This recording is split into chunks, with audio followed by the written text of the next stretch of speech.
Tem fundo que performa mal e capta bem. E tem fundo que performa bem e não capta nada. A diferença? Narrativa, posicionamento, estratégia de distribuição. Na Outliers Advisory, ajudamos você a parar de competir só por performance e começar a construir vantagem competitiva de verdade. Porque só os números não falam sozinhos e o mercado não premia só quem é bom, mas quem é bom e claro. Quer entender como ajudamos gestoras a crescerem de forma estratégica? Nossos contatos estão na descrição ou basta procurar por Outliers Advisory nas redes sociais.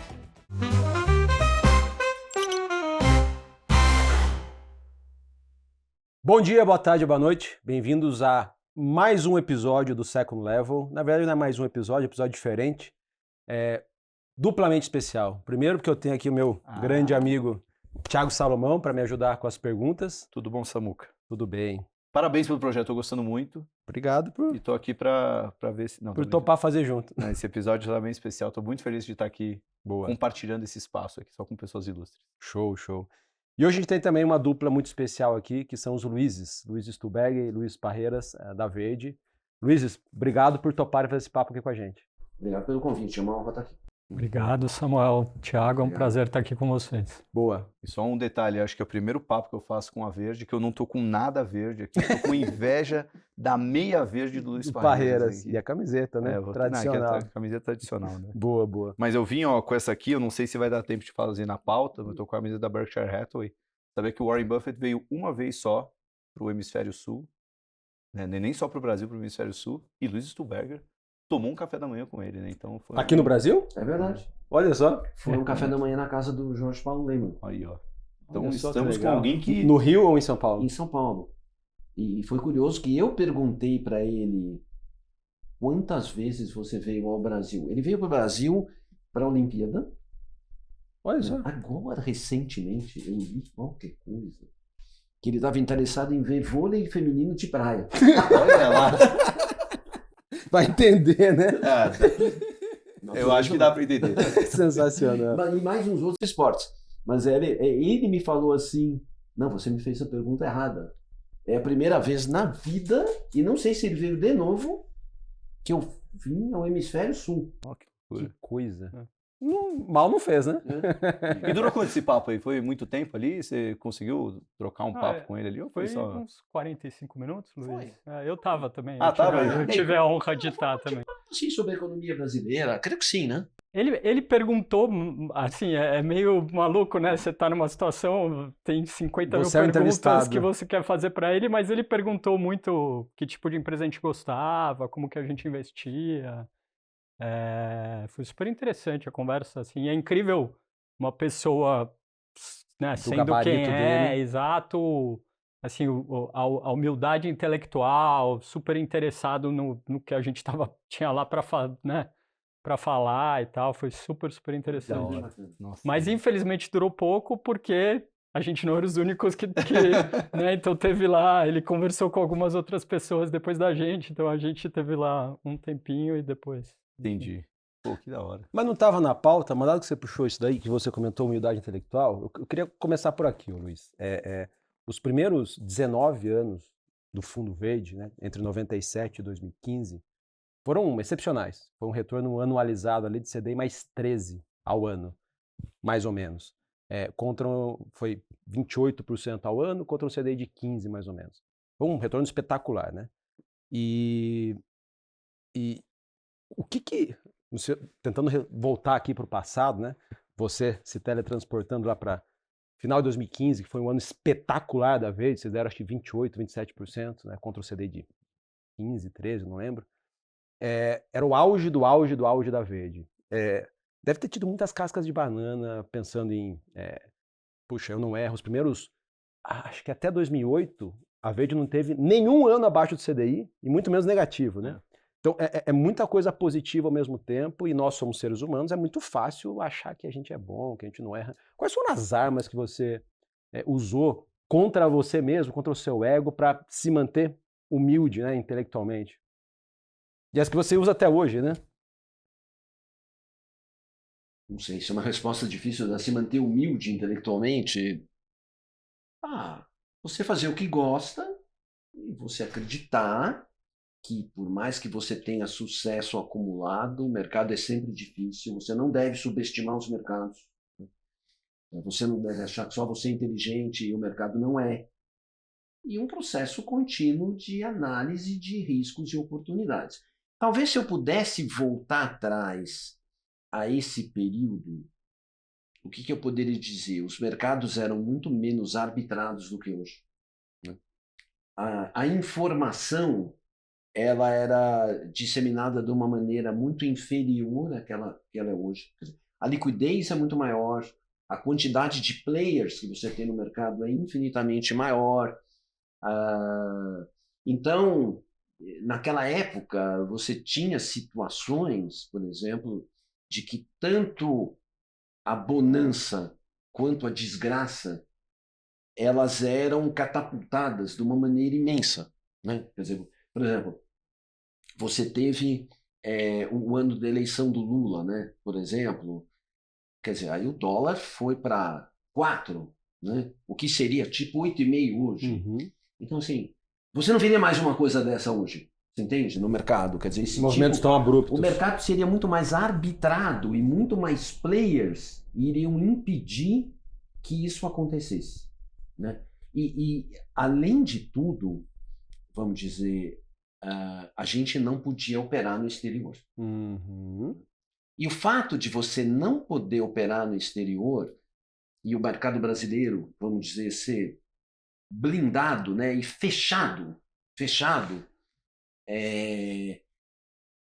qualquer problema que você tinha no mundo, em vez de você hedgear em ativos fora do Brasil, Você tinha que procurar o aqui. hedge vinha-se aqui, né? Então isso acelerava os movimentos de queda, como houve em muitas oportunidades, né?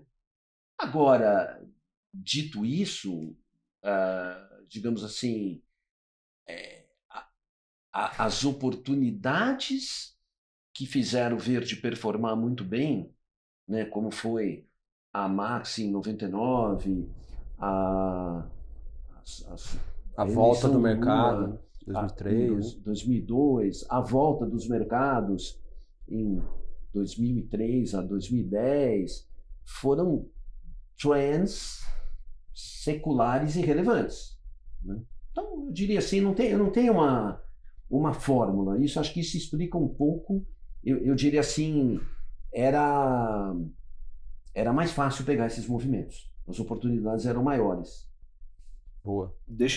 Eu acho que vai ser legal esse papo porque o Samuel tem aquela cabeça mais de alocador e eu, no Market Makers ali, hoje a gente já tem uma cabeça mais de gestor, né? Que o Matheus Soares, meu sócio, ele faz a gestão do nosso fundo de ações. Então, eu tenho uma curiosidade que eu queria que você compartilhasse com a gente, Luiz, e Luiz também. Eu vou chamar de Stuberger e Parreiras, vai ficar mais fácil, né? Qual foi o momento que vocês falaram, caramba, isso deu muito certo? É para isso que eu nasci, a Verde agora deu certo. Tem algum momento que isso de fato acontece na vida de um gestor? Ou ele tá naquela paranoia sempre de não, eu tenho que vencer sempre, vencer sempre? Eu digo isso porque a gente está completamos 3 anos de cota, o fundo está indo muito bem, a gente já está com uma filosofia muito clara do que a gente gosta de investir em um fundo de ações, quais empresas que a gente gosta, quais a gente não gosta, mas a gente se sente um total paranoico do tipo, é como se a gente não tivesse ganho nada ainda, quer continuar construindo. Não sei se chega algum momento que a gente fala, não, tá, agora isso deu certo. Como é que foi para vocês? Teve algum momento que vocês falaram, não, é isso, a gente é muito bom nisso e dá para acreditar que vai fazer pro resto da vida? Bom, eu vou falar um pouco por mim, mas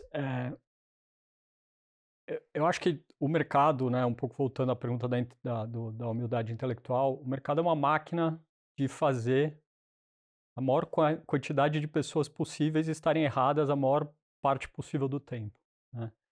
Então, o momento, assim, em todos os momentos da minha carreira, onde eu olhei no espelho e falei, cara, eu sou bom nisso que eu estou fazendo, né? Normalmente você acerta um trade muito bem, ou você captura uma tendência, cara, pode ter certeza que no momento seguinte que você vai estar errado. Assim, é é batata. Então, eu acho que toda vez que você olhar, e normalmente é porque você está recebendo muito inflow, seu AUM está crescendo, as pessoas estão olhando para você e falando, ó como esse cara é bom, você está sendo convidado para os podcasts e todo mundo está falando, esse cara é ganhador de dinheiro, esse cara é... Você anda na rua, as pessoas vêm falar com você, etc. É nesse momento que você tem que redobrar, triplicar a sua guarda e é um exercício psicológico individual, porque é ali normalmente que você não analisa as coisas tanto no detalhe, você não se preocupa tanto onde você pode estar errando, né? E o mercado te joga a casca de banana e faz você tropeçar e o tropeço é sempre muito mais doloroso do que foi o momento da vitória, né? Então, acho que ao longo dos anos a gente, né, na Verde, mesmo depois de 2015, teve muitos anos e muitos períodos onde a gente foi bem e tal, e mesmo nos últimos anos aqui da indústria, de todo esse sofrimento da indústria, etc., né, a gente né, especialmente o Verde tem conseguido performar sistematicamente acima do CDI, mas é um exercício, tem que ser um exercício meio permanente de não deixar o ego dominar. Acho que isso né, e aí voltando um pouco vocês que estão tendo a experiência de gestão,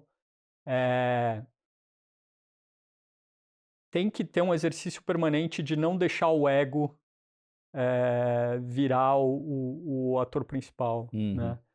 Porque senão é meio batata. Pode ser não necessariamente no momento seguinte, mas 6 meses depois você vai tropeçar, o mercado vai virar.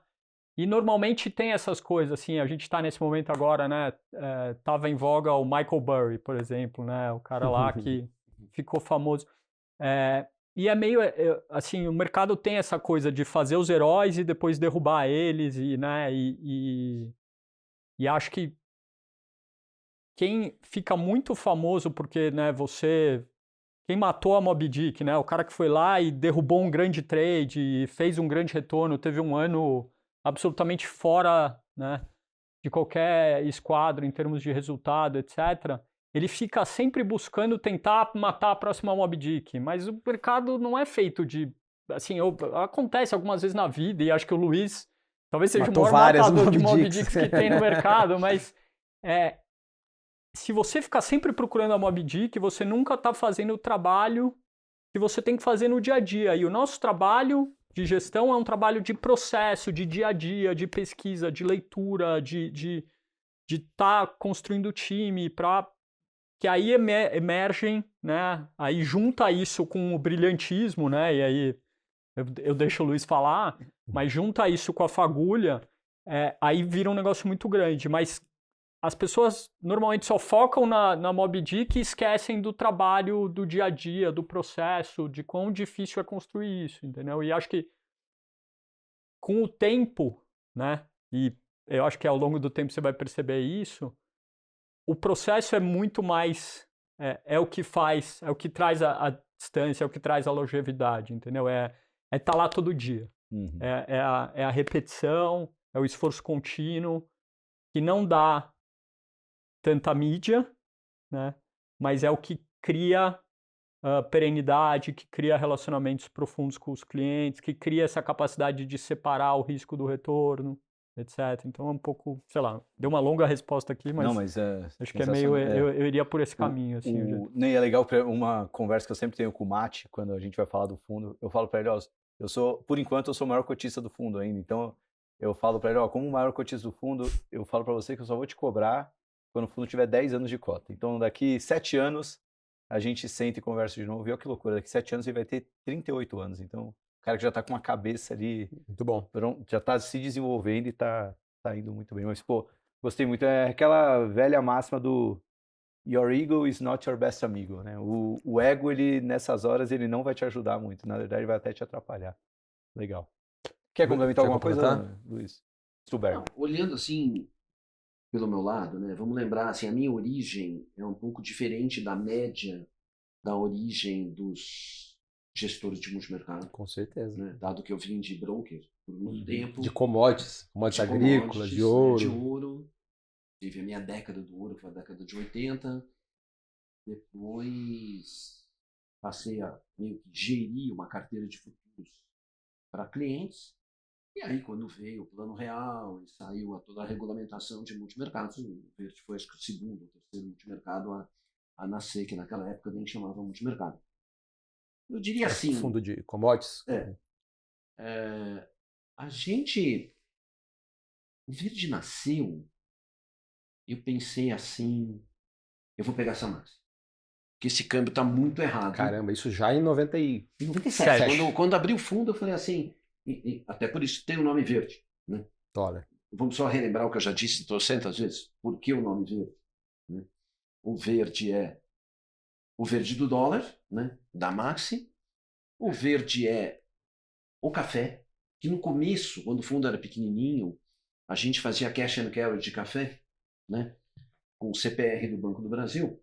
Meu sócio André Freitas, né, que tinha essa tecnologia, o fundo era pequeno, a gente enquadrava a CDI mais 7. Caramba. Né? Era melhor que um CDB do Banco Master. E era garantido pelo Banco do Brasil. E pagava, né? E pagava. E era café futuro. E não tinha fraude. Né? Você comprava o café, vendia futuro e tal. Então, tinha esse edge. Você, puxa, pelo menos uma parte do lastro, eu vou estar CDI mais 7. Né? Claro, o fundo tinha alguns milhões de reais. Então, isso não seria escalável. Né? E aí, o terceiro, né, verde, é o Palmeiras. Né? Grande Palmeiras. Grande Palmeiras. Poxa, era muito bom, o Palmeiras perdeu na Libertadores e tal, mas tinha. Então, esses três nomes, eu falei, poxa, verde é um bom nome que pega três coisas que eu gosto.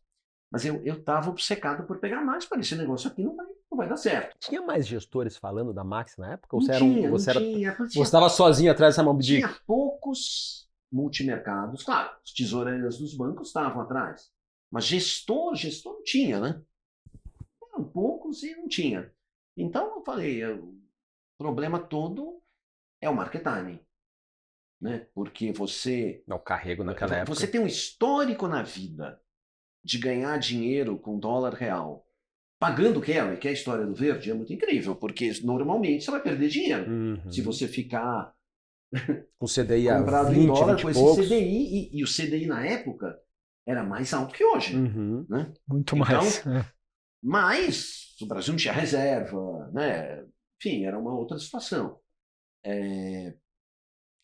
Então, aí eu pensei assim, bom, depois que eu pegar a Maxi, aí eu vou pensar o que eu faço. Quando veio a Maxi, aí eu falei, bom, agora o Brasil vai ter anos de desenvolvimento. Quer dizer, eu nem pensava que o Lula ia ganhar a eleição, era em 99, estava no segundo mandato do Fernando Henrique. Agora eu vou pegar e fazer um portfólio 65-35. 65 renda fixa, 35 bolsa. Ou seja, o que ele vai ser diferente de todos os outros fundos? Né? Porque existiam os fundos de ações, existia de fundo de renda fixa. Eu falei, isso é um fundo híbrido, cujo zero balance dele, né, o neutro dele, não era CDI. Né? Era CDI com um pouco de ações. De bolsa. Tinha um potencial imenso. E o fundo ficou assim, eu diria, praticamente até 2014. Né? Perfeito. 2012 a gente começou a vender. Quando eu mudei para a Bolsa Americana. Exato. Mudou para ações, mas para internacional. 2011 eu fui para o S&P 1500. Perfeito. É isso aí. Eu vendi a Bolsa Brasileira e fui para o S&P 1500. Dólar a 2 e S&P a 1.500. Dólar a 2 e S&P a 1500. E foi uma porrada insana também. Então, o fundo ficou um longo período, e aí a gente pegou o drop-down de 2008 muito forte. Né? 2008 foi uma queda no fundo. O fundo deu 6,5 mais ou menos. Menos 5 contra um CDI de 12. Né? Então ele deu 17,5% abaixo do CDI em 2008 e recuperou tudo em 2009. A ideia nesse período todo é ter essa carteira híbrida e dizer, de vez em quando eu vou fazer algum hedge, alguma posição no câmbio, alguma posição em juros, dado que até 2010 você não podia operar no exterior. Aí, a partir de 2010, quando se pôde operar no exterior, aí se abriu muito o leque de possibilidades. Eu diria que a gente diminuiu a posição estrutural em Bolsa Brasileira. E aí ele ficou um fundo que eu acho que reflete, né, fazendo um pouco de publicidade dos multimercados como asset class, a beleza do multimercado número um, você pode performar bem com os ativos indo bem ou mal. Uhum. Nenhuma outra asset class permite isso, né? Qualquer outra asset class, o Brasil tem que ir bem, aquele tem um ativo tem que performar, aqui você pode ganhar na alta e na baixa. Número 2, você pode colocar algumas teses de investimento, 5, 6, 7, 8, não tem muito mais do que isso. E se você performar bem, tipo em 70% delas, e performar pouco mal nos outros 30%, você fez um bom trabalho. O seu cliente ganhou dinheiro, né? Você ganhou dinheiro, o seu cliente tem uma boa performance. E isso é a beleza do negócio, né? Que ele te oferece essa gama de possibilidades.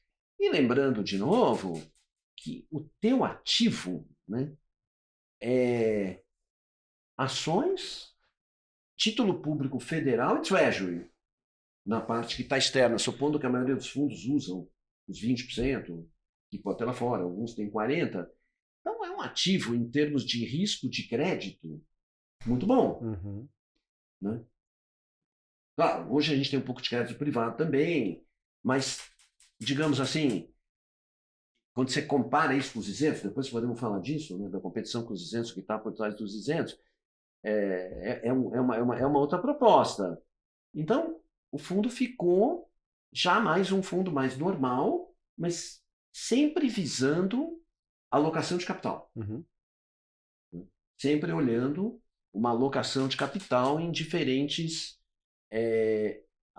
asset classes e, digamos assim, tem um mantra da gestão do verde que é não correr tail risk. É muito fácil vender prêmios de opção e ganhar dinheiro. Quer dizer, não fazer coisas, alavancagem em excesso, tail risk, Possam quebrar o fundo. que possam ter quebrar, não vou dizer, mas que tem um drop-down grande. Uhum. Né? Não quebrar, mas que tem um drop-down grande. E a gente acha que tem esse conflito de interesse entre o interesse do gestor e o interesse do investidor. Você não pode querer fazer coisas pressionado por performance que arrisquem o capital do cliente para você ganhar performance. Então, isso é um princípio que você não vê na cota, a não ser quando, de vez em quando, tem um wild market e alguns perdem muito dinheiro. Então, tipo, isso sim, é mais ou menos um tanto quanto o histórico do fundo. Uhum. Né? Olhando, você falou uma coisa bacana, que eu estava aqui na lista. Você, lá em 99 para 2000, setou o neutro do fundo como 1/3 bolsa e 2/3 ações, renda fixa. Renda fixa e câmbio e outros mercados. O que você diria, isso foi até 2000, eu chutaria que até 2014 e 15, porque trocou bolsa brasileira por internacional. Então acho que manteve entre 20% e 30% em bolsa, mas trocou... e foi muito bom, inclusive. Num período, é engraçado isso, engraçado não, curioso, num período, nesses anos todos, em que o IBX, esquece o Ibovespa, porque ele era um índice muito ruim, o IBX era um pouquinho melhor. Ele foi mal, e vocês conseguiram ir muito bem, geraram alfa. No período subsequente, que eu quebrei em 2 períodos para a gente conversar aqui, 2016 para cá, pega novembro 15 até novembro 25, para dar 10 anos, o IBX deu mais ou menos CDI mais 4. Enquanto a média dos multimercados, pegado lá o IHFA, nos últimos 10 anos deu CDI mais meio. E vocês ficaram um pouquinho ali perto dessa média ali, mas com menos bolsa. Duas perguntas aqui. O que seria um neutro? Se vocês tivessem que explicar o verde hoje para alguém que não conhece, existe uma concepção de portfólio neutro? E segundo se vocês reavaliam ter mais bolsa direcional ou não, esquece, dava muita vol. Essas duas perguntas. O que seria um neutro e como que vocês olham hoje a exposição à bolsa, seja Brasil, seja lá fora, ou o direcional em bolsa? Da alocação estrutural, Luiz, falando. Então... Olha, eu diria que hoje a alocação estrutural em bolsa brasileira, o neutro, deveria estar mais perto de 20%. Olha só. Porque tem essa parte que está no crédito, que é 15%. Então, a gente substituiu os 35% em bolsa por 15% em crédito e 20% em bolsa. Risco Empresas Brasil. Isso. Perfeito. Então, é isso que mudou, né? Porque uma alocação em crédito gera aí, implicitamente CDI mais 4, né? E com muito menos vol, que é bom. Que foi o retorno do IBX nos últimos 10 anos, com muito menos vol. Claro, outra coisa que a gente tem que reconhecer neste período é que a nossa alocação em bolsa underperformou os peers. O nosso resultado, né? Eu diria assim, hoje a gente está com um grande time de bolsa, excelente, mas tivemos problemas no passado e, claro, tivemos que fazer mudanças, né? Por 2 vezes. Então, um dos motivos que eu diria que acho que tirou talvez 1% ao ano foi a underperformance da carteira de ações. Então, isso foi um pouco frustrante. Mas, neste período, digamos assim, que apareceu, porque a cada X anos sempre aparece uma grande oportunidade, né? Digamos. E nesse período, sem contar 2015, que foi o Big Short Brasil, digamos assim, teve a oportunidade do pós-Covid, né, de comprar bolsas em geral, e teve o período de tomar juros lá fora em 2022. Por exemplo, que eu lembre, né, deve ter outras, mas eu não me lembro em tal dimensão, né, que o fundo pegou. Ainda assim, de fato, se pegar essa performance, aí é tipo CDI mais 1, líquido. Digamos assim, não é brilhante, mas não foi ruim. Se você pegar o verde em 22, 23, 24 e 25, deve ser um dos pouquíssimos multimercados, se não for, talvez 1 ou 2, que está acima do CDI nesses 4 anos difíceis. Sim. Né? Enfim. Acho que, complementando um pouco o que o Luiz falou e a visão um pouco de bolsa, eu acho que quando você olha, por exemplo, os 10 anos que você mencionou, né, o ponto de partida importa muito. Né? Que era uma baixa, que é Então, novembro 15. O ponto de partida ali, fim de 2015, começo de 2016, era o Brasil na maior recessão da sua história. Uns 40% da bolsa essencialmente quebrada, né? Petrobras, Vale, Eletrobras, etc. Banco do Brasil e tal. Onde, né, o equity dessas empresas eram basicamente opções, né? Porque quando você olhava a estrutura de capital era 95% dívida, 5% equity.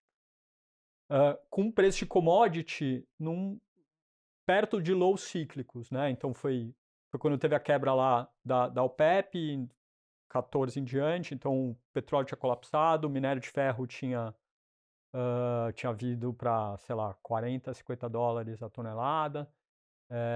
Então, o momento, quando a gente começa a medir esses 10 anos, é o que, na minha opinião, explica esse excesso de retorno. Né? A bolsa estava muito barata e as empresas estavam numa situação muito ruim. Enfim, algumas podiam ter quebrado e ficado pelo caminho e na verdade, aí teve o impeachment, teve muita coisa que mudou e a gente entrou num super ciclo do Brasil que foi bom. Então, na verdade, a gente até, no verde, capturou a bolsa bem de 2016 até 2020. Né? E aí teve Covid, aí em 20 a gente fez um trade que foi bastante bom, que foi trocar quase toda a alocação de bolsa brasileira por S&P, né? E aí surfamos. E eu acho que o maior erro que a gente cometeu, e todos os gestores brasileiros cometeram, mais os de ação do que os multimercados, mas vários multimercados também, foi em 2020 e 2021 achar que a gente era país desenvolvido.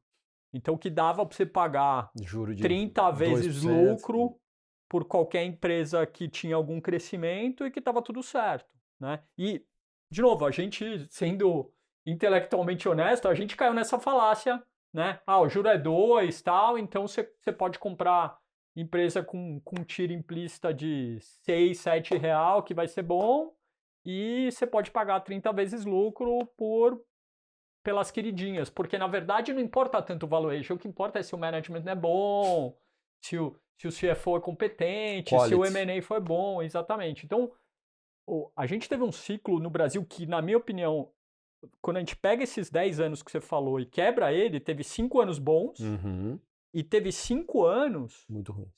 horrendos, onde, inclusive, a indústria de risco, né, seja ações, seja multimercado, vem sofrendo demais, né?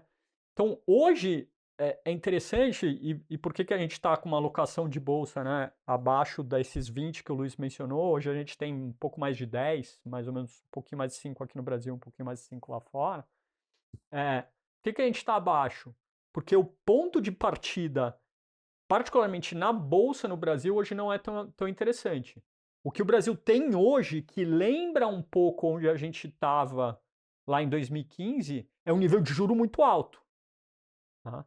Mas quando você abstrai o juro per se, né, e você olha os prêmios implícitos de equity, eles, depois desse rally que a gente teve aqui ao longo de 2025, eles já são mais apertados. Então a gente está mantendo uma alocação menor, apesar, enfim, tem toda a discussão de eleição e da oportunidade que vem com isso e tal, que a gente está tentando capturar de outras maneiras, mas o prêmio implícito de bolsa hoje, ele é muito mais baixo do que ele era em 2015. Em 2015, quando a gente olha os prêmios de risco de bolsa, eles estavam os maiores da história, ou pelo menos das séries que a gente tem.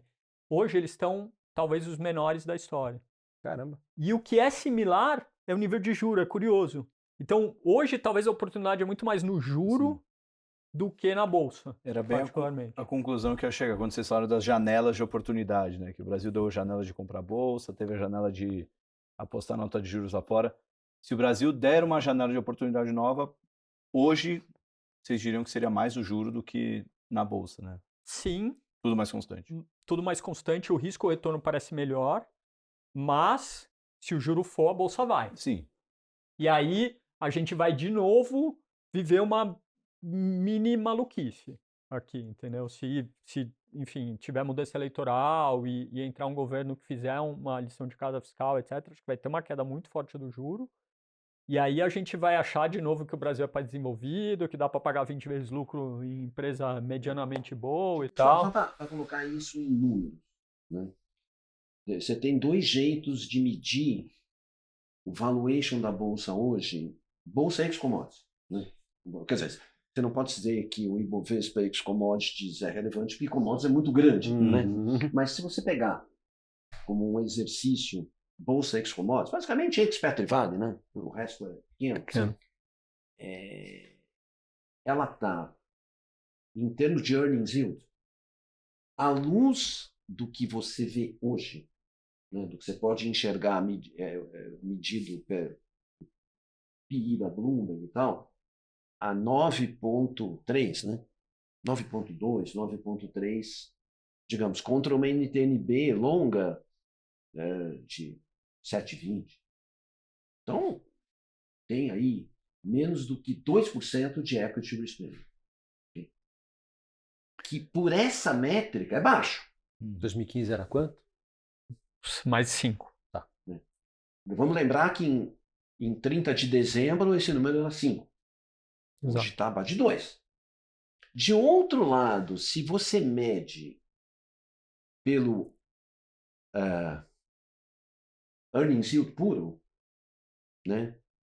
Esquecendo quanto vale a B, 9,2 é bastante. Real. Né? Mas agora, um pouquinho acima da média histórica. Pouco acima da média histórica. Né?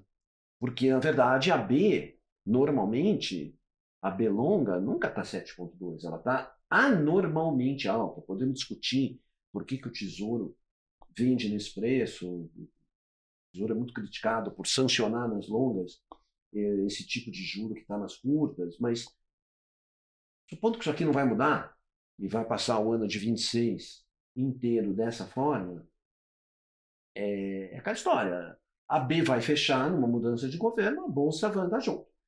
O que é... Então, ou seja, por que o mercado paga isso?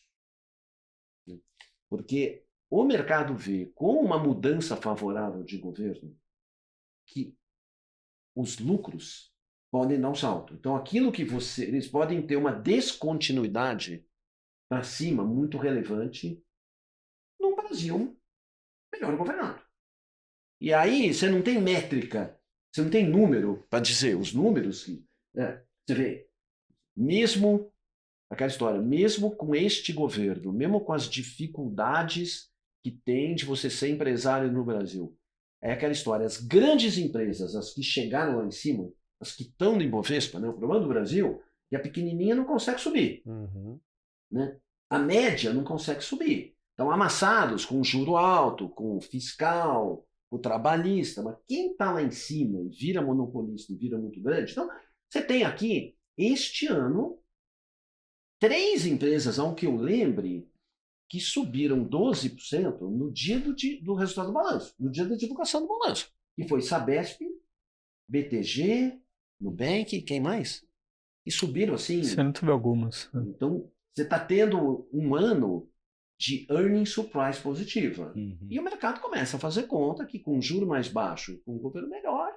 Então aí, você está fazendo uma conta que você está comprando algo hoje à luz dos números que a gente tem hoje de 9,2, 9,3 de earnings yield, o mercado está dizendo o seguinte, a realidade não é essa. Então aí você vai entrar na questão das opcionalidades positivas ou negativas da eleição. Por isso que eu digo, agora, quando você olha essa alta da Bolsa, você pode considerar de 2 jeitos. Né? Desde 1º de janeiro é uma porrada. Né? Tipo, fundos de ações dando aí 40%. Tal. Se você olhar, eu gosto mais de olhar 1 do 10, que como o 4º tri no Brasil, aconteceu 2 coisas no 4º tri do ano passado.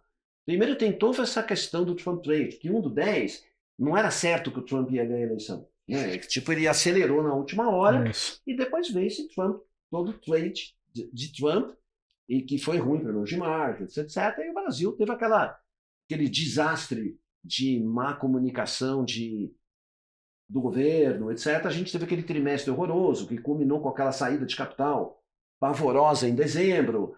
E aí foi um ano muito menos. Se você considerar, mesmo desde 1º de outubro, a performance da Bolsa é boa, não é tão boa, mas é boa. Tem um fechamento razoável de equity risk premium de earnings yield. Entendeu? E sem entrar dinheiro. Não entrou dinheiro em fundo de ações? Na verdade, saiu dinheiro de fundo de ações? Teve o gringo só, né? Institucionais vendendo, pessoas físicas vendendo, né? E gringo entrou nada. Entrou net no ano, 20 bi?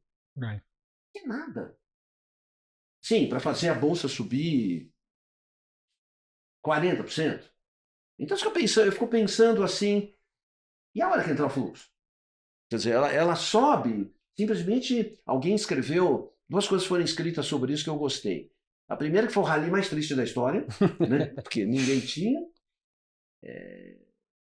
E a segunda, deixa eu lembrar o que era, que a bolsa subiu sem fluxo. Então, assim, quando você fica olhando isso, né, a gente tem, no fundo, existem hoje, na minha opinião, e o fundo está bem posicionado para isso e possivelmente vai aumentar, algumas opcionalidades para a eleição, tanto no câmbio quanto no EWZ, que eu considero muito boas. De se posicionar, ou seja, a gente tem uma certa posição em bolsa e uma certa posição em dólar real, mas que ela cresce muito, que como o delta dessas... O notional é alto, mas o delta é baixo. Isso aqui é beleza, você tem muito pouco a perder. Meio só o prêmio da opção. Mas é um negócio que paga 4 por 1. 3 por 1, 3,5 por 1, 4 por 1, tanto na bolsa quanto no câmbio, via estruturas de opções. Então, isso é algo que a gente tem, que dependendo das circunstâncias, a gente pretende aumentar. Então, a gente estaria mais posicionado para o Brasil do que indica o fundo no momento, mas provavelmente isso só se materializa na eleição, e a gente supõe hoje que esse 50-50 que o mercado indica hoje não vai mudar, você não vai chegar na eleição, no segundo turno, com alguém extremamente favorito. Provavelmente, na nossa opinião. Bom, Mas, enfim, é mais um pouco para mostrar o posicionamento do fundo hoje nesse quesito. Entendi. Como Mas assim, a investidor de bolsa ações, é um tanto quanto surpreendente, né? Se você me perguntasse há 2, 3 meses atrás, a bolsa vai estar a 160 mil hoje, eu diria que não. não sei comentar como investidor de ações, espero que a carteira da Verde esteja bem, com uma posição bem grande em bolsa, sinal que essas opções aí foram dando certo, positivas. sinal que subiu. Quer entrar nas perguntas? Agora que estou vendo o Ah, horário. tem tempo ainda. Mas assim, só para fechar essa parte de multimercados, e conectando com o que você falou anteriormente, de fato o mercado brasileiro até 2010, 11 ali, com toda essa restrição a acessar lá fora, e aos gringos também acessar aqui, tinha arbitragem pra caramba. Era difícil você ter escala, mas tinha muita arbitragem, né? Que remonta até o início lá, operando ouro, arbitrando 1 quilo com 250 gramas, o físico contra o futuro, tudo quanto tinha arbitragem, você fazia, não sei se fazia o físico contra derivativo, nem sei se dava pra fazer. Fazia. Tudo. Em tese, para quem é formado em engenharia, fez mestrado em economia e administração, e competia com um monte de especuladores sem informação que não fazia conta, em tese era fácil. Não sei se você concorda. Mas nos últimos 10 anos, que coincidiu com essa performance da indústria, né, e HFA dando CDI mais meio ao ano, isso coincidiu com gringos acessando muito mais Brasil, os volumes aumentaram, os mercados derivativos cresceram, a concorrência aumentou pra caramba. Como que vocês enxergam a situação da indústria de multimercados, particularmente hoje?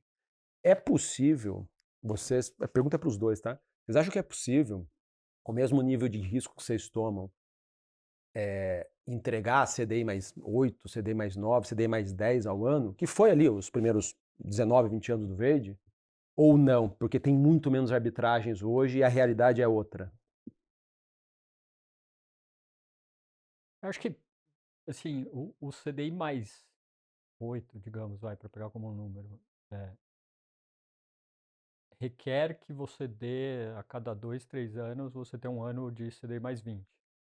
Entendeu? Ele não é um CDI mais, não existe CDI mais 8 constante, só o Madoff, né, vai. E nem ele dava tudo isso, mas então você precisa acertar muito grande, você vai dar CDI mais 2, 3 anos e dar CDI mais 20 alguns anos. E eu diria que para dar CDI mais 20 a cada 3, 4 anos, você precisa acertar um trade num nível de alavancagem, etc., e hoje em dia é menos provável de acontecer. Né? Por quê? Porque a indústria não tolera, o cliente final não tolera esse nível de vol. Né? Então, eu acho muito mais provável dar vários CDI mais 4, 5, do que dar de vez em quando um CDI mais 20. Perfeito. E acho que a indústria nem deveria ter esperado. Eu acho que não espera. Que ela dê isso, né? Então, assim, o que não quer dizer que o resultado entregue de CDI mais 2, 3, 4 não é um bom resultado dentro de carteira, né? De retorno médio de carteira de cliente, né? Quando a gente olha no agregado, qualquer estatística que você olha de performance de carteira média de cliente das grandes plataformas, dos grandes bancos, etc., esse HFA, ele é um bom retorno, né? Por mais que mesmo a gente esteja insatisfeito com o que a gente entregou nos últimos anos. Que falar mal de multimercado virou a moda da Faria Lima, né? A gente virou a Geni quando, enfim, todo mundo queria vender produto isento ou, enfim, com algum FII na cabeça. É uma indústria que não paga FII na cabeça. Né? Então, acho que tem um pouco isso. O retorno per se, ele é abaixo do que todo mundo gostaria de ter entregado? Acho que sim. Ele ainda é um retorno acima do que o investidor médio, mediano, tirando talvez o primeiro decil, todo o resto ainda os multimercados apanhando, pagando resgate, sendo mal falados por todo mundo. Acho que ainda outperformaram boa parte das carteiras de quase todos os investidores. É que tem um monte de engenheiro de obra pronta, né? Que fala, não, mas se você tivesse feito isso, aquilo ou aquilo outro, né? Se você tivesse vendido toda a sua bolsa em 2020, recomprado toda ela em dezembro de 2024 e dado 2 cambalhotas e 3 parada de mão, você tinha feito o CDI mais 10. Olha como a gente é esperto. Entendeu? Não existe. Então, eu acho que a indústria, com o passivo que ela tem no Brasil, com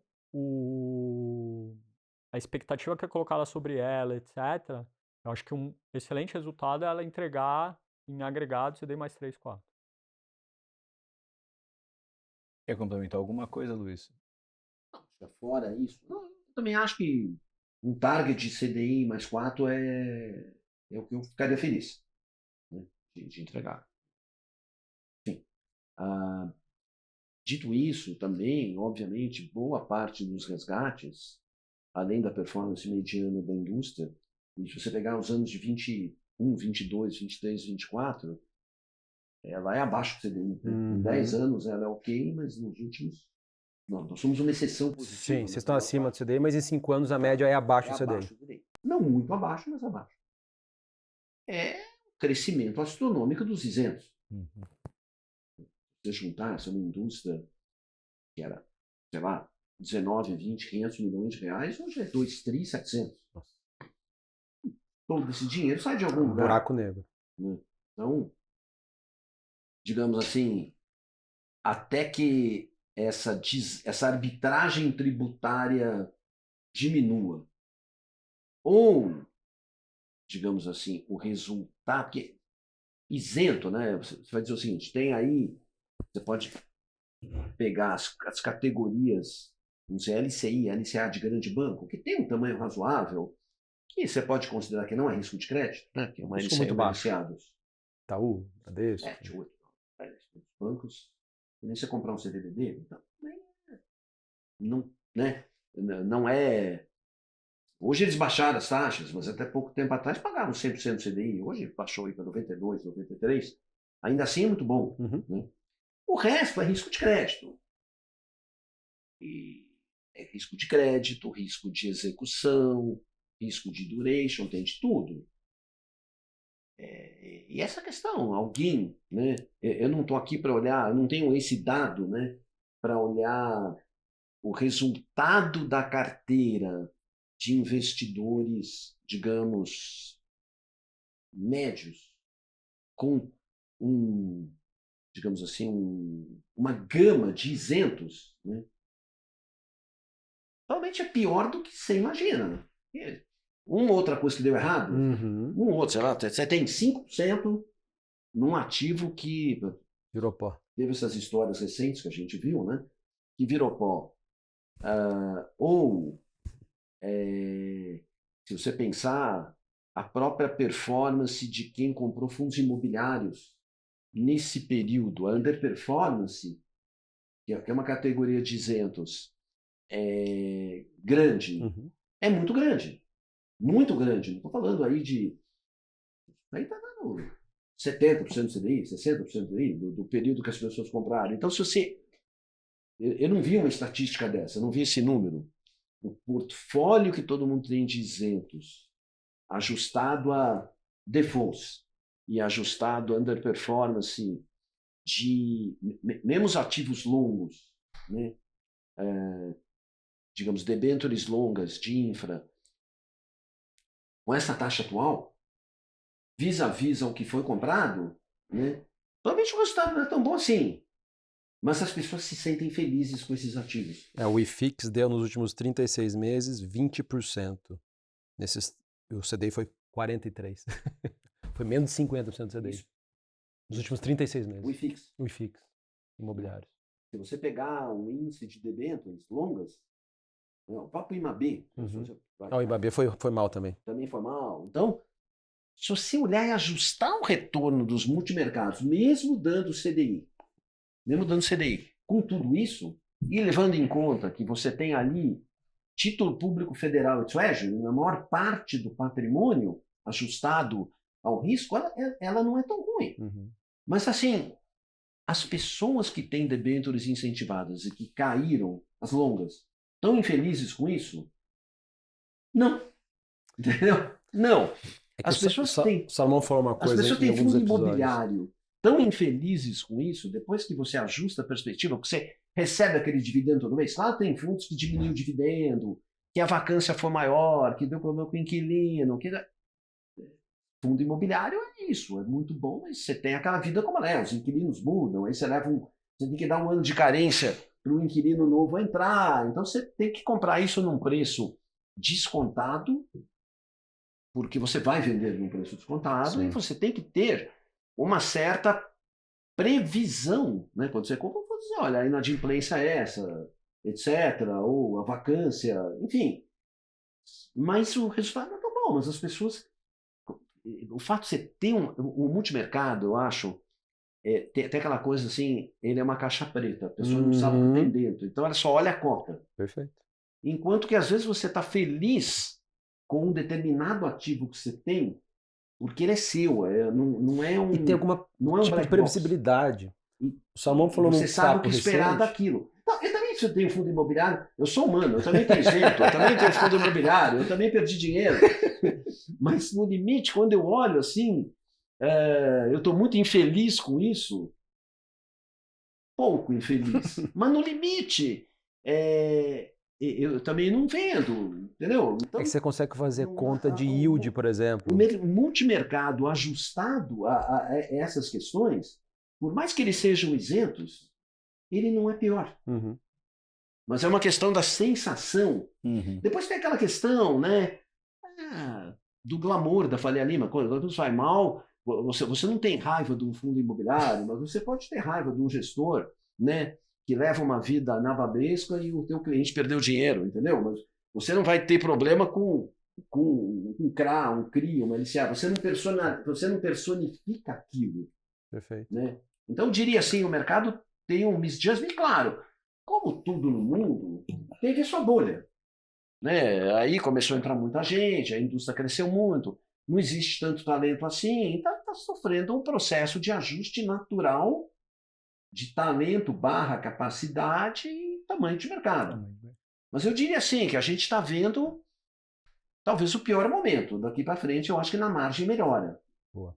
Sei lá, tentei falar uma coisa, eu nunca tinha falado sobre esta ótica. Eu Foi uma coisa meio que eu Eu pensei. até ia falar isso, eu adorei ouvir isso tudo, porque assim, é uma explicação até muito mais de comportamento humano do que propriamente de mercado. É um fator humano, né? O comportamento.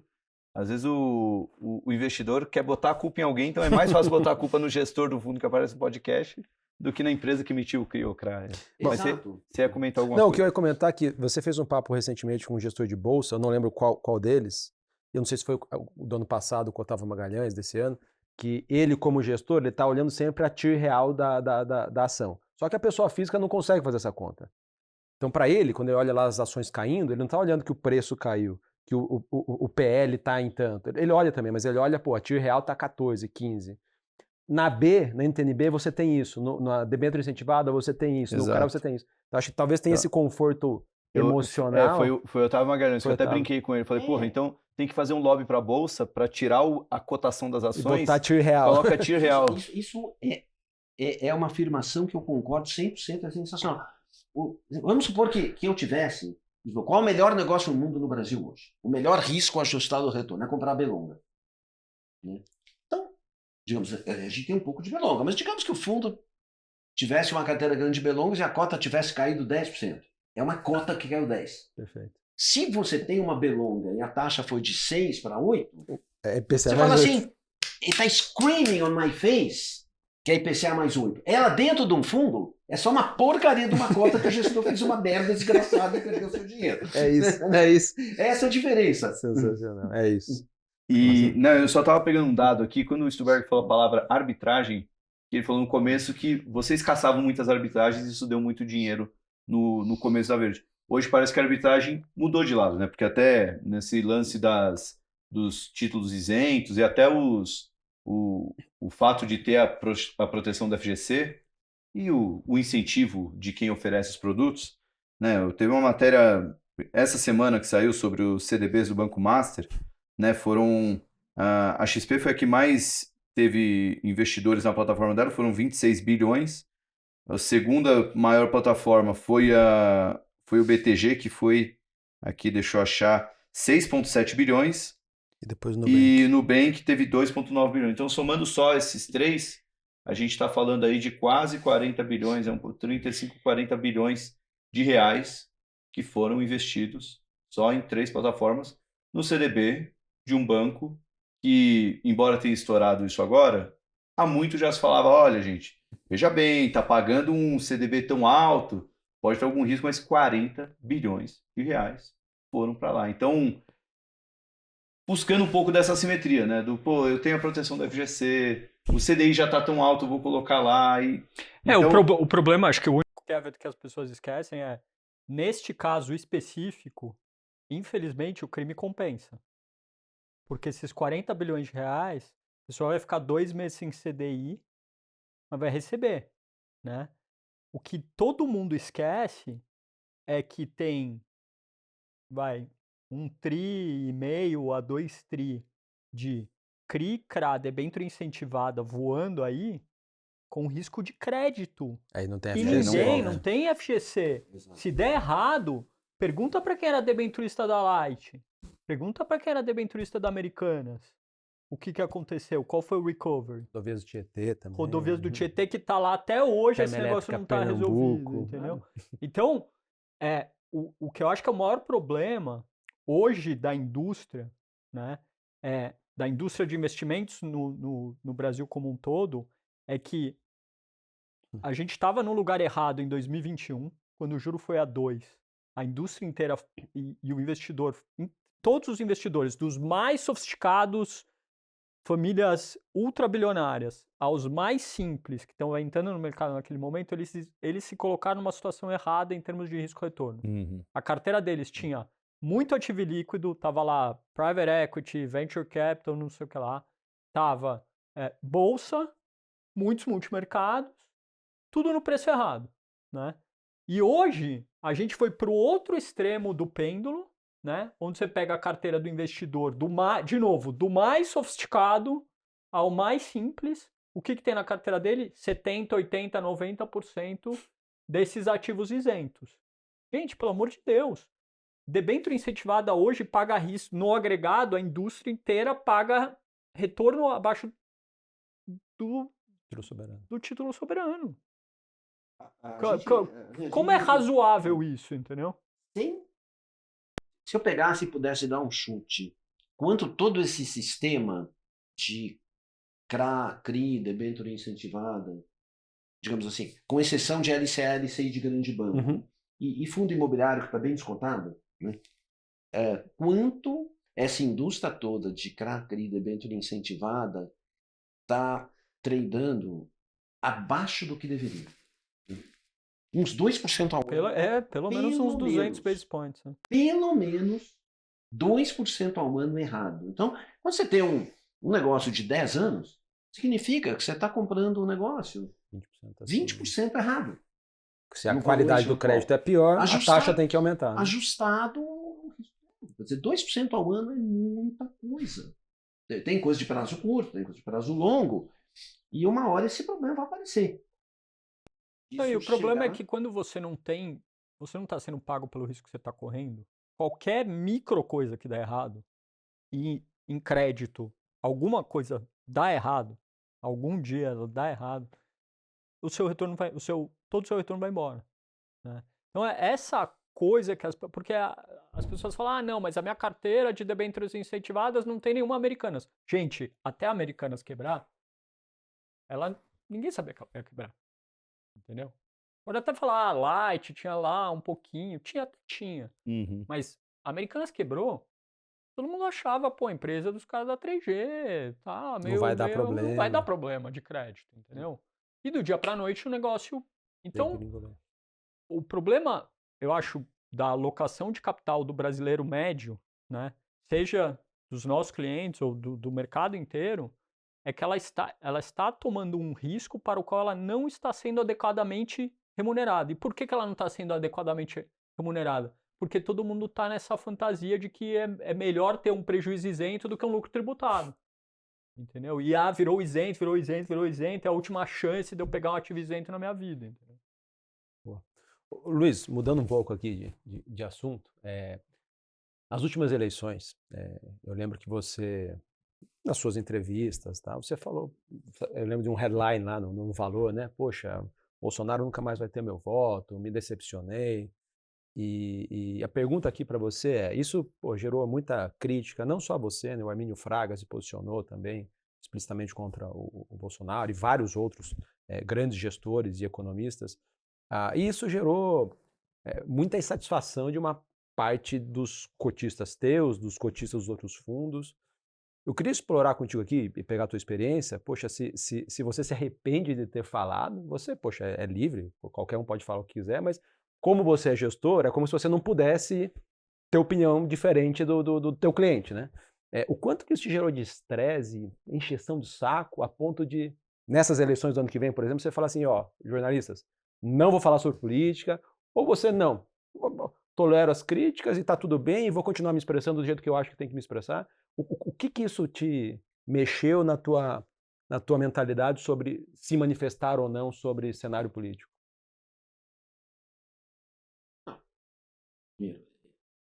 Nós, como gestores, né, temos que analisar todos os fatos previsíveis e imprevisíveis, e o nosso trabalho é alocar capital.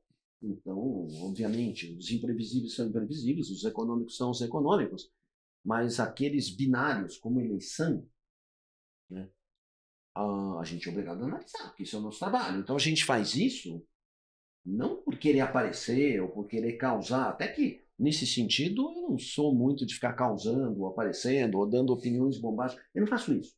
Né? Mas a questão de eu me posicionar na eleição era mais para dizer assim, a dificuldade que seria esta eleição, talvez, pelo fato... Primeiro que eu não votei no Lula. Eu votei em branco. E muita gente associou você não apoiar o Bolsonaro a apoiar o Lula. Você nunca falou que você... Não, mas eu votei em branco. Eu simplesmente não consegui votar em ninguém. É a primeira vez que isso aconteceu na minha vida. Mas talvez o motivo que eu quisesse, motivo assim, eu pensando lá, de se abrir freudianamente, né, é mostrar que o Bolsonaro perdeu a eleição porque eu calculo que ele perdeu de 2 a 3 milhões de votos de pessoas como eu. Você entende? Que seriam naturais de votar nele, mas o fato dele ameaçar a urna e dizer que não aceitar, e depois a gente tem, obviamente, a questão exposta que a gente viu da tentativa de golpe, que acabou não se materializando, que resultou na prisão dele. E aí, eu acho que se ele não tivesse perdido esses votos de um centro-direita, ele teria eleição, né? Vamos lembrar que o Bolsonaro fez tudo que era possível para perder a eleição e quase ganhou. Ele perdeu de 50... Quando eu digo assim, por que você acha que o Lula perde a eleição ano que vem? Porque, porra, se o Bolsonaro quase ganhou, mesmo com tudo que ele fez, o candidato que vai estar aí não vai cometer esses erros, com certeza. Né? Então, assim, mas eu acho que isso aqui não deu muito lixo. Eu acho que teve um cliente que resgatou a eleição por causa disso. Pelo menos que falou, mas não teve resgate por conta disso. Assim, não teve... Assim, a gente... Eu só quero falar desse assunto com a ótica da perspectiva de como eu vejo a alocação de capital. Porque, assim, essa é a minha função. Ainda que, como gestor, a gente sempre mude de ideia. Né? O grande problema de você ver um gestor, acho que isso também foi uma coisa que pesou nos multimercados, as pessoas darem opiniões muito fortes sobre um assunto e depois mudar de ideia e o investidor não fica nem sabendo disso e nem sabe quanto daquela tese ele realmente tinha. Né? Mas, vamos assim, obviamente, vamos dizer, eu vejo a eleição do ano que vem com candidatos de centro-direita de muita qualidade. Isso com certeza eu posso dizer, e no caso o Tarcísio se candidatar e potencialmente ganhar, seria uma coisa assim transformacional no Brasil. A gente estava no evento Transformacional. na quinta-feira, quinta? O evento? Semana passada, Passa- o evento da XP. Que o Tarcísio estava. O jeito que ele falou de... Ele passou a impressão de que a centro-direita já está extremamente coesa. Por verdade. Não, e ó, o Tarcísio tem aparecido mais em eventos, e esse foi o mais calminho. Porque teve o evento do Bradesco, que ele falou até com o Paulo Artung. Eu vou muito nessa direção do Luiz. O Bolsonaro fez muito esforço para perder os votos. Mesmo assim, quase ganhou. Então, acho que se tiver uma direita coesa, eu acho que a gente tem uma chance de uma mudança eleitoral ano que vem.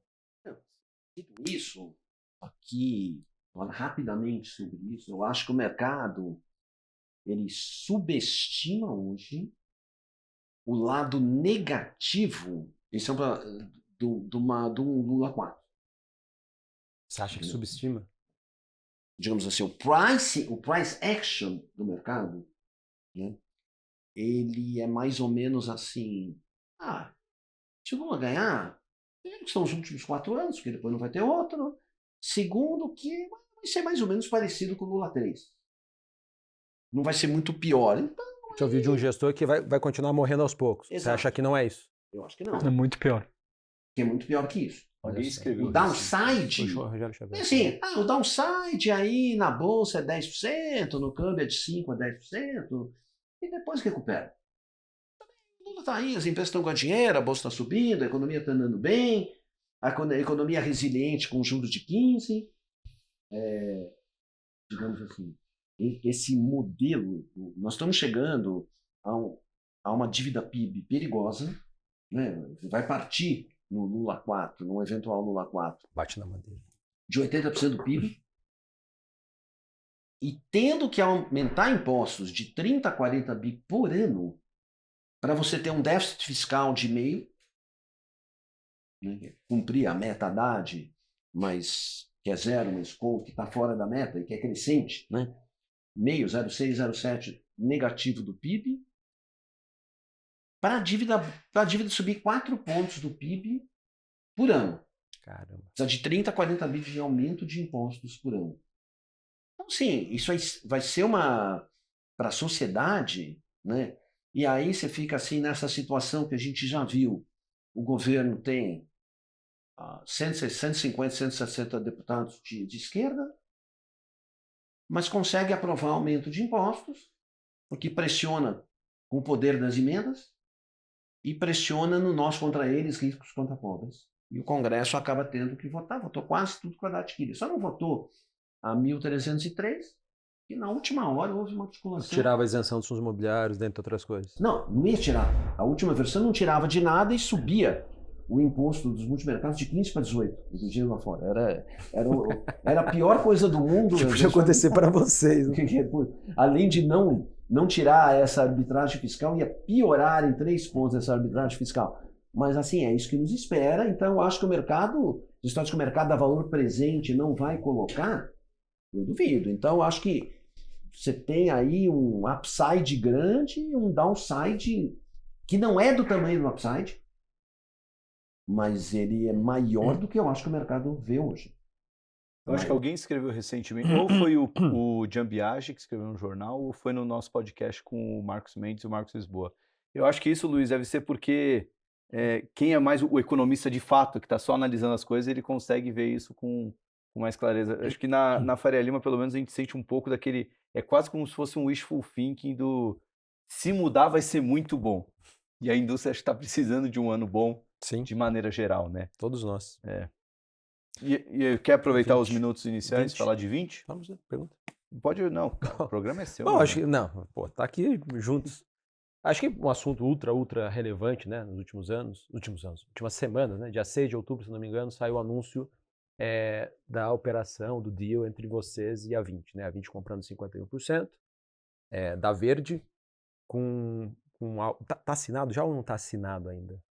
Não sei se pode falar isso. Na verdade, a gente pode falar publicamente, inclusive, a gente assinou. E a gente close do deal ontem. Então já fizeram para vir gravar com a gente. De fato, Legal, o parabéns. enfim, todos os trâmites estão cumpridos, etc. E, de fato, desde ontem, a gente é Oficializado. parte do grupo 20. E daqui 5 anos, de acordo com o andamento do business, a 20 pode ou não comprar os outros 49%. Não, ela vai comprar. Não é uma opção. Não é uma opção. Ela vai comprar. compra. Perfeito. O que tem o preço é que é variável. Perfeito. É o earnout. Explica um pouco pra gente o racional desse deal, né? Segunda venda do teu business, né, Luiz? Você vendeu em 2006 pro Credit Suisse, era um outro bicho, né? Tinha corretora, tinha um private muito grande, né? E tinha gestora, agora é só a gestora independente. Explica um pouco do racional de vocês. Enfim, o racional tem um pouco a ver com toda a discussão que a gente teve aqui, né?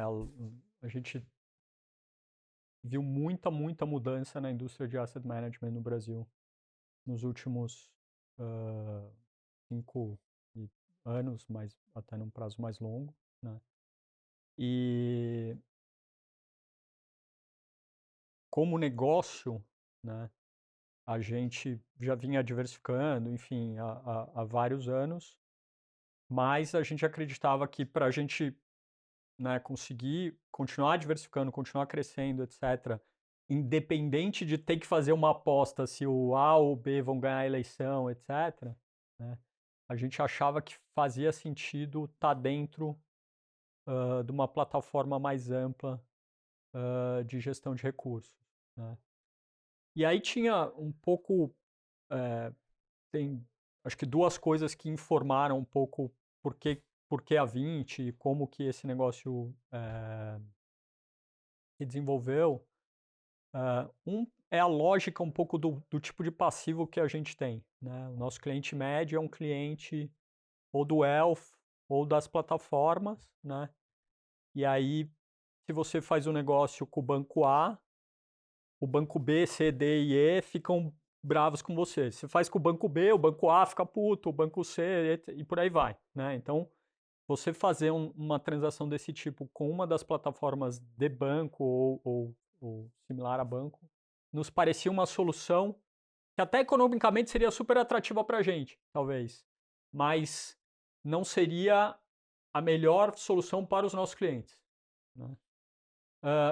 Enquanto que, se você sai desse ecossistema só bancário, etc., se desenvolveram poucas plataformas mais amplas de gestão de recursos no Brasil, né? E a 20 era uma delas, né? Com quem a gente construiu um diálogo super positivo. A gente encontrou pessoas que compartilhavam valores com a gente, porque também fusão é muito sobre pessoas, mas mais que isso é sobre valores, né? Não dá para fazer, não tem negócio bom com gente ruim, né? Entre aspas, para citar uma frase que eu ouço muito. Então, a gente achou no Gilberto, no Alessandro, no Bruno, ali, todo o time da 20, pessoas que compartilhavam com a gente valores e queriam ver o negócio verde continuar a prosperar dentro do ecossistema 20, né? E a gente conseguiu construir com eles, que também é difícil, porque fazer um M&A é muito legal o headline, mas o diabo ele realmente mora nos detalhes, né? E foi um processo aqui de quase 11 meses de a gente achar a estrutura, a governança, etc., que funcionasse para a gente, né? Para permitir que o Luiz, eu e o nosso time, a gente continuasse tocando o negócio, né? Focado no negócio de gestão, que é o que a gente, né, que é o que a gente sabe fazer e gosta de fazer, e tendo a ajuda da 20 para acessar novos tipos de clientes, acessar uma base de clientes, inclusive que vai além do Brasil, né, dado toda a força que eles construíram através lá da transação com a Compass. Então, traz para a gente uma força de vendas, um acesso que a gente não tem e que a gente ia ter muita dificuldade de construir sozinho, e permite que a gente continue fazendo aquilo que a gente sabe fazer, que é gerir recurso e com o alinhamento do nosso time que funcionasse bem, né? Porque para a gente era muito importante manter as pessoas que estão lá com a gente, remunerar elas adequadamente, né? Deixar elas bem alinhadas para fazer o que elas têm que fazer, que é o trabalho todo dia de estar lá grinding, o processo que leva a bons resultados. Então, a gente teve a sorte, porque podia não ter funcionado, da gente ter encontrado pessoas com as quais a gente enfim, se vê junto, né? Vê valores similares, e a gente conseguiu construir uma transação onde o que era importante para a gente funcionava do outro lado também. Quer complementar alguma coisa, Stuber? Eu tinha umas Lumina. Oi? Não, na verdade, eu tenho uma dúvida mais até que após 5 anos, então a 20 vai ser dona 100% da Verde. E, bom, vocês já trabalham juntos há mais de 20 anos, tem 23. são 25 anos de idade a diferença entre um e outro. Imagino que deve ter tido essa conversa até com a 20, né? Pensando que comprando um dos ativos mais valiosos, um dos fundos mais longevos do Brasil, que tem todo esse nome construído. Como fica a dupla Luiz e Luiz daqui 5 anos? Como é que vocês se veem quando estiver 100% dentro da 20? Já é um processo, talvez, de uma transição suave, ou você vai continuar nativa mesmo após 5 anos, Stuber? 5 anos é um longo tempo. Então, é difícil prever o que vai acontecer, né?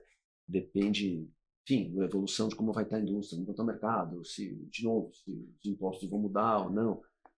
Eu pretendo continuar trabalhando, que é o que eu gosto de fazer, né? Então, não está no meu pipeline, tipo, sair. Mas, obviamente, 5 anos é isso. Daqui a todo tempo a gente vê. Eu gosto do que eu faço, sou feliz no que eu faço e acho que, digamos assim,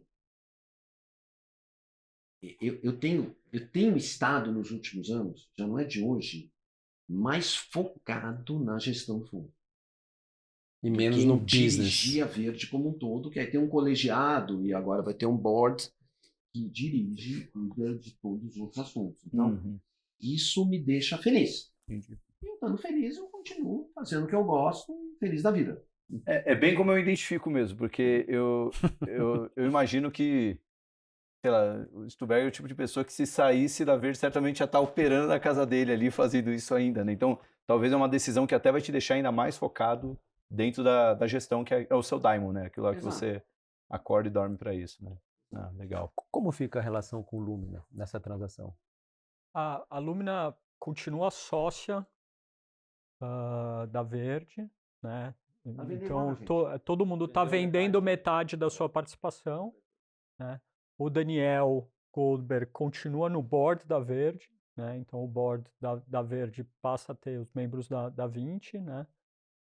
O Luiz, eu e o Daniel. Então, o Daniel está envolvido com a gente continua co-investindo junto, né? A gente acabou de fazer uma transação tem 2 semanas atrás, Verde e Lumina, né? A gente continua trocando, né? Então, o Daniel continua participando de reuniões nossas para ouvir o que a gente está vendo lá de macro. Eu continuo participando de reuniões lá com o pessoal da Lumina para entender o que eles estão fazendo. Então, essa troca continua. E para a gente é um privilégio ter um sócio como o Daniel. Enfim, foi muito importante ter ele ao longo dos últimos anos nesse período complexo da indústria, complexo do nosso negócio, enfim. Foi uma peça fundamental para ajudar a gente a atravessar isso aqui.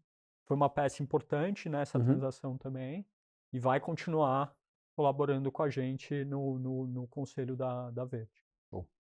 Ping-pong, Glacial. Manda ver. Não, eu tô preocupado com o horário. Faz a sua pergunta da gentileza que você queria fazer. Posso fazer? Claro, Pô, então, eu trouxe aqui para finalizar, eu trouxe a pergunta que eu tenho feito no final do Market Maker. Samuel me permitiu colocar aqui no Second Level. Claro. E ó, como a gente não ensaiou, então a resposta vai ser bem improvisada. Eu roubei isso do lado do Patrick O'Shaughnessy no Invest Like the Best, que ele sempre pergunta no final qual a maior gentileza que já te fizeram na vida. Aí eu repasso. Antes do Luiz responder para dar tempo para eles, eu vou contar aqui uma história que na vida nada se cria, tudo se copia, né? A gente também tem lá dentro da Verde a gente tem um programa que a gente chama de Verde Collab, que a gente traz pessoas de fora para conversar com o time da empresa inteira. Mas não é publicado. Não é publicado, a gente tem gravado e tá na nossa intranet, pode assistir, a gente já fez mais de 70 edições. Pensei que eu e o Renatão gravamos uma vez. Inclusive o Thiago teve, Olha acho que na número 7 ou 8, foi bem no começo ali em 2000. A gente começou em 2020, ali no meio, sei lá, meio de 2020 da pandemia. Começou virtual, etc. E depois, hoje em dia, a gente faz presencial. E aí lá pela edição 10, mais ou menos, eu fui lá e copiei, eu adoro o podcast do Patrick O'Shaughnessy, né? O Invest Like the Best, aliás, fica a recomendação, porque é espetacular. E o último episódio dele com o Martin Escobar tá um show. Mas desculpa. Eu tô ouvindo. Eu já ouvi, tá muito. O Martin é Muito bom. O Martin já fez evento da Verde, a gente admira muito ele. E aí, lá pela edição 10, eu meio que roubei isso, essa pergunta. Então, a gente faz no nosso, lá programa. dentro de casa, né, no programa, entre aspas, a mesma pergunta e a gente já teve respostas espetaculares. Legal. Então, eu sou muito fã da pergunta, então eu já meio que estava preparado. tá. Começa você então, deixa o Luiz pro final aqui. Não, a maior gentileza que me fizer, assim, eu sou beneficiário de uma série enorme de gentilezas ao longo da minha vida. Eu perdi os pais razoavelmente cedo. Muitas pessoas me ajudaram, talvez uma das maiores, o Luiz, mas eu não tenho como não dizer que é a Vera, minha esposa, que, enfim, está comigo há muitos anos, me aguenta e me deu 2 filhas, que é o maior presente que eu tenho na vida. Não tem como não ser essa, porque é o que todo dia me motiva, né? Se chega em casa e vê elas, etc. Não tem como não ser essa. Boa. Luiz, mais gentileza já te fizeram. Olha, eu diria hoje, né? Porque eu diria que a Bruna, minha esposa, também, com a maior gentileza, porque depois que você passa, digamos, eu tive um casamento muito longevo e muito bom durante muito tempo, mas aí uma hora ele ficou ruim e esses anos de separação, eles são muito duros. Né? Tem gente que passa fácil por isso, né? Move on fácil. Para mim foi muito difícil, muito duro. Então, o fato de eu ter encontrado uma companheira maravilhosa que já está comigo há 7 anos, eu considero uma das coisas mais incríveis que aconteceu na minha vida. Eu agradeço todo dia pela gentileza dela de estar comigo. Que bom que deu tempo de fazer essa pergunta. Boa. Pô, gostei muito do papo. Bom, Parreiras, obrigado. Luiz, muito obrigado. A gente não conseguiu abordar nem metade das perguntas. É verdade. Aqui. Eu queria perguntar sobre filantropia. Pô, tive a oportunidade, o privilégio de participar do Comitê de Investimentos de uma das iniciativas que o Luiz se dedica, que é o Amigos da Poli, que o Parreiras também é um grande doador. E tem várias outras iniciativas que você se dedica, mas enfim, fica para uma próxima oportunidade. Pessoal, obrigado pela audiência. Salomão, obrigado. Eu que agradeço, Samuca. Nos vemos na próxima. Curtam aqui, mandem seus comentários, ouçam os outros podcasts do grupo e nos vemos na próxima. Tchau, tchau.